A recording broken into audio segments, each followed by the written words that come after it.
15 अगस्त 1947 जब एक तरफ पूरा देश आजादी का जश्न मना रहा था, वहीं दूसरी तरफ पंजाब और बंगाल की सड़कों पर इंसानियत का सबसे भयानक और सबसे खूंखार कत्लेआम चल रहा था, नरसंहार।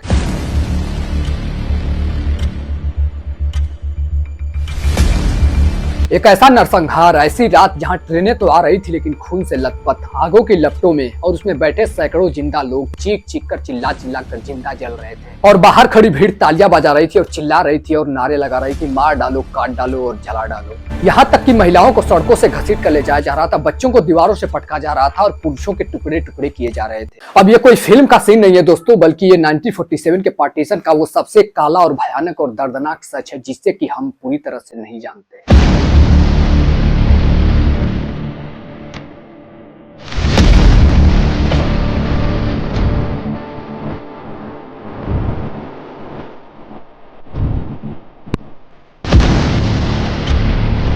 आइए समझने की कोशिश करते हैं 1947 के पार्टीशन के इस काले और भयानक सच को, कि आखिर क्या वजह थी कि पुरुषों को जिंदा काटा जा रहा था और ट्रेनें फूकी जा रही थी, उसमें जिंदा लोगों को जलाया जा रहा था, लोग चीख चीख करके जिंदा जल गए, साथ में उनको काटा गया, महिलाओं को सड़कों पर घसीटा गया था, साथ में जो बच्चे थे बच्चों को दीवारों से पटका गया, और साथ में लड़कियों के साथ महिलाओं के साथ दुष्कर्म किया गया। आखिर इन सब के पीछे एग्जैक्ट वजह क्या थी, इन्हीं सारी चीजों को डिटेल्स में समझते हैं आज के इस वीडियो में।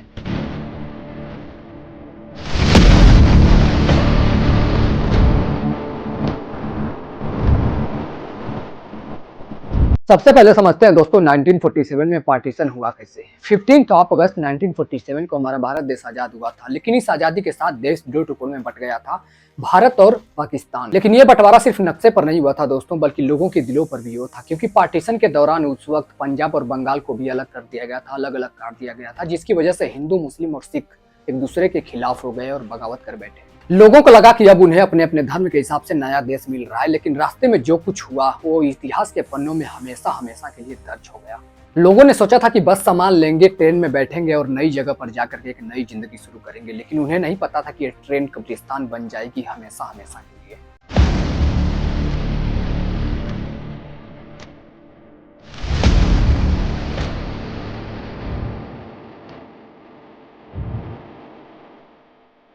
अब बात करते हैं दोस्तों उस ट्रेन मसार्कस की, जिसके साथ 1947 में इतना बड़ा नरसंहार हुआ था। साल 1947 में जब देश आजाद हुआ तो अगस्त और सितंबर के महीने में जो हिंसा थी पंजाब के अंदर बहुत ही ज्यादा चरम पर थी और बहुत ही ज्यादा एक्सट्रीम लेवल पर थी। उस समय जो ट्रेनें हुआ करती थी वो लाहौर से अमृतसर और अमृतसर से लाहौर आया जाया करती थी, चला करती थी। और जो ट्रेनें मुस्लिम इलाके से गुजरती थी उसमें हिंदू और सिख सवार होते थे, और जो ट्रेनें हिंदू और सिख इलाकों से गुजरती थी उसमें मुस्लिम सवार होते थे लाखों की संख्या में। यानी कि दोस्तों जब कोई भी ट्रेन हिंदू और सिखों से भरी हुई मुस्लिम इलाके से गुजरती थी तो मुस्लिम समुदाय के लोग उस ट्रेन पे अटैक करते थे और नरसंहार करते थे, और जब यही ट्रेन किसी हिंदू और सिख इलाकों से गुजरती थी तो इस समुदाय के लोग मुस्लिमों पर अत्याचार करते थे और नरसंहार करते थे। यानी कि दोस्तों जब ये ट्रेन अपने रास्ते से गुजरती थी तो रास्ते में खड़ी भारी भीड़ और लोगों का आक्रोश से भरी भीड़ इन ट्रेनों को रोक देती थी। उसके बाद ट्रेन को रोकने के बाद उनमें बैठे लोगों को जबरदस्ती उतारा जाता था, उनको घसीटा जाता था, और वहाँ पे जो पुरुष हुआ करते थे उनको काटा जाता था, उनको मारा जाता था, और जो महिलाएं होती थी उनको भी घसीट कर लेके जाया जाता था, उनके साथ दुष्कर्म किया जाता था, बच्चों को दीवारों से पटका जाता था। उसके बाद ट्रेन में आग लगा दी जाती थी और लोग जिंदा जल जाते थे चीख चीख कर, चिल्ला चिल्ला कर। और एक आई विटनेस ने बताया कि जब ये ट्रेनें एक दूसरे के इलाके से होकर गुजरती थी तो भीड़ इन ट्रेनों में आग लगा दी जाती थी, और उन्होंने अपने आंखों देखी बताया कि ट्रेनें के अंदर से पूरी तरह से आग की लपट निकल रही थी, पूरी ट्रेन आग के झोंकों में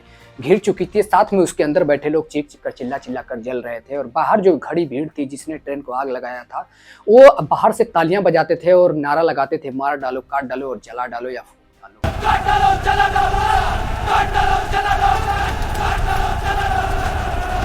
और ऐसी सैकड़ों ट्रेन थी जो लाहौर से अमृतसर वाले रूट पर सैकड़ों ट्रेनों को आग लगा दिया गया था, साथ में हजारों लाखों लोग मारे गए थे इस हिंसा में। साथ ही में वहीं पे अमृतसर के पास एक स्टेशन पे एक दिन में 3000 से ज्यादा लाशें पाई गई थी। और ऐसे कई रियल इंसिडेंट्स है। ऐसे ही एक ट्रेन लाहौर से अमृतसर आ रही थी जिसमें 2000 से ज्यादा हिंदू और सिख सवार थे। रास्ते में खड़ी मुस्लिम भीड़ ने उस ट्रेन को रोका और सारे लोगों को ट्रेन से बाहर निकाला और सारे पुरुषों को काट दिया गया, खत्म कर दिया गया, और जो बची हुई महिलाएं और औरतें थी उनको उसी ट्रेन में बंद करके उस ट्रेन को आग के हवाले कर दिया गया, और औरतें और बच्चे चिल्ला चिल्ला कर, चीख चीख कर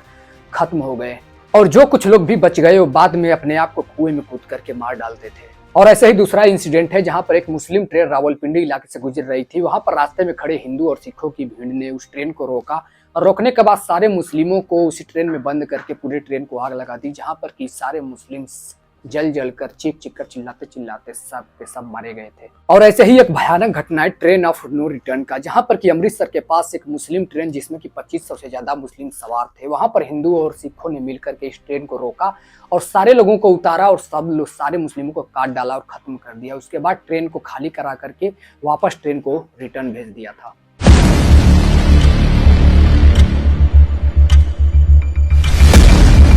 ये घटनाएं दोस्तों सिर्फ एक या दो ट्रेन के साथ नहीं हुई थी, बल्कि ऐसे सैकड़ों ट्रेन थी और सैकड़ों हिंसा हुई थी जो इस प्रकार से देखने के लिए मिली थी और नरसंहार देखने के लिए मिला था, जहां पर हिंदुओं और सिखों ने मिलकर मुस्लिमों का नरसंहार किया और मुस्लिमों ने मिलकर के हिंदुओं और सिखों का नरसंहार किया। और अब अगर हम इस हिंसा में मारे गए लोगों के रियल आंकड़ों की बात करें तो एक आधिकारिक रिपोर्ट्स के मुताबिक इस हिंसा में 15 से 20 लाख लोग मारे गए थे, लेकिन हिस्टोरियन का मानना है कि ये आंकड़ा बिल्कुल गलत है। ये आंकड़ा 20 लाख से ज्यादा था, जहां पर कि 20 लाख से ज्यादा लोग मारे गए थे और एक दूसरे के लिए नरसंहार किए थे, क्योंकि ट्रेन मासाकर्स में अकेले 5 लाख से ज्यादा लोग मारे गए थे और उसमें जो पुरुष थे सारे पुरुषों को काट दिया गया था, खत्म कर दिया गया था। उसमें लाखों औरतों के साथ दुष्कर्म किया गया था और जो बच्चे थे हजारों लाखों बच्चे अनाथ भी हो गए थे। और एक रिपोर्ट के मुताबिक इस हिंसा के दौरान 75,000 से 1 लाख महिलाओं का अपहरण किया गया था। बाद में दोनों पक्षों की तरफ से इनको छोड़ दिया गया, लेकिन इन सारी महिलाओं की जिंदगी बर्बाद हो चुकी थी।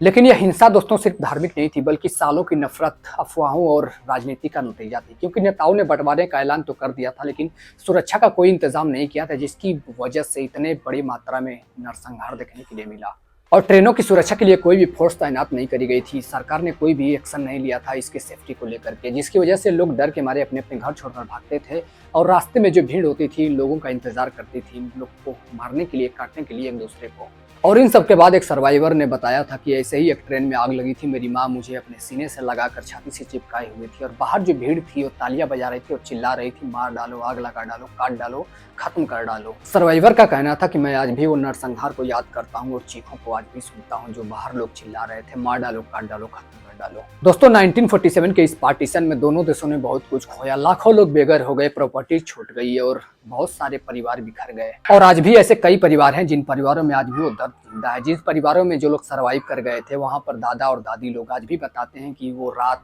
जब ट्रेनें जल रही थी, लोग चिल्ला रहे थे और नरसंहार चल रहा था, वो आज भी इन चीजों को बयां करते हैं और याद करके दहल जाते हैं।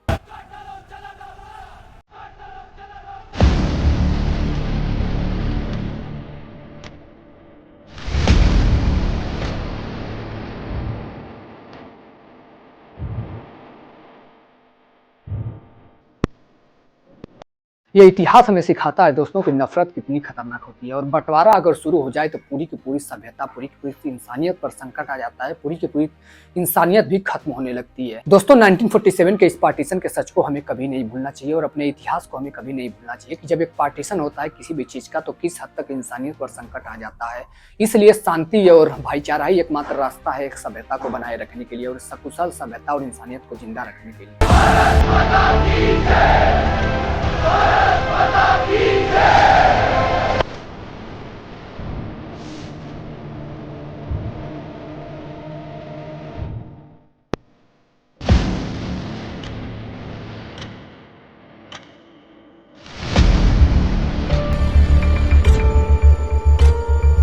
लेकिन यहाँ पर अफसोस की बात है दोस्तों कि आज भी हमारे देश के अंदर कुछ नेताओं ने काटने और बांटने की बात करते हैं, कभी हिंदू और मुस्लिम के नाम पर तो कभी जातियों के नाम पर। और इन नेताओं की इन्हीं मानसिकताओं की वजह से हमारे समाज के अंदर और इंसानियत के अंदर हिंसा भड़काने का काम करते हैं। और इसलिए बंटवारा हमारे घर का हो, समाज का हो, इंसानियत का हो, धर्मों का हो, जातियों का हो या फिर किसी देश का हो, बंटवारा जहाँ भी होता है वहां पर सिर्फ और सिर्फ बर्बादी और विनाशी होता है। उम्मीद करता हूँ दोस्तों वीडियो आपको इन्फॉर्मेटिव लगा होगा। वीडियो अगर आपको इन्फॉर्मेटिव लगा तो अपनी राय कमेंट बॉक्स में जरूर देना और चैनल पे अगर नए हो तो प्लीज सब्सक्राइब करके बेल आइकन जरूर से ऑन कर देना फ्यूचर में ऐसी सारी वीडियोस देखने के लिए। मिलते हैं किसी और वीडियो में एक नई टॉपिक के साथ, तब तक के लिए thank you so much for watching this video.